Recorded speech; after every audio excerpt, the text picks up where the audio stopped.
حضرت خباب بن الارت بھی انہی مبارک ہستیوں میں ہیں جنہوں نے امتحان کے لیے اپنے آپ کو پیش کیا اور اللہ کے راستے میں سخت سے سخت تکلیفیں برداشت کی۔ شروع ہی میں 5-6 آدمیوں کے بعد مسلمان ہو گئے تھے، اس لیے بہت زمانے تک تکلیفیں اٹھائیں۔ لوہے کی زرہ پہنا کر ان کو دھوپ میں ڈال دیا جاتا جس سے گرمی اور تپش کی وجہ سے پسینوں پر پسینے بہتے رہتے تھے۔ اکثر اوقات بالکل سیدھا گرم ریت پر لٹا دیا جاتا جس کی وجہ سے کمر کا گوشت تک گل کر گر گیا تھا۔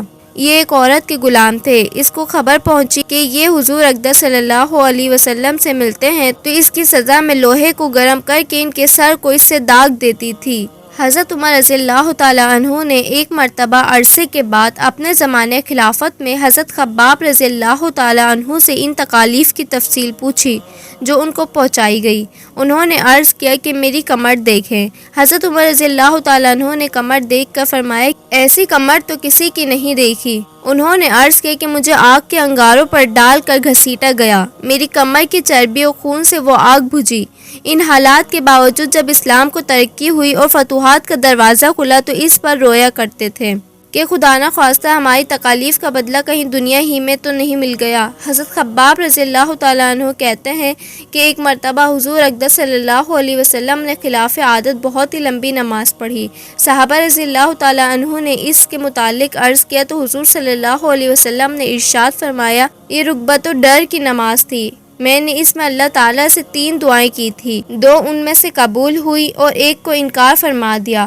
میں نے یہ دعا کی کہ میری ساری امت قحط سے ہلاک نہ ہو جائے، یہ قبول ہو گئی۔ دوسری یہ دعا کی کہ ان پر کوئی ایسا دشمن مسلط نہ ہو جو ان کو بالکل مٹا دے، یہ بھی قبول ہو گئی۔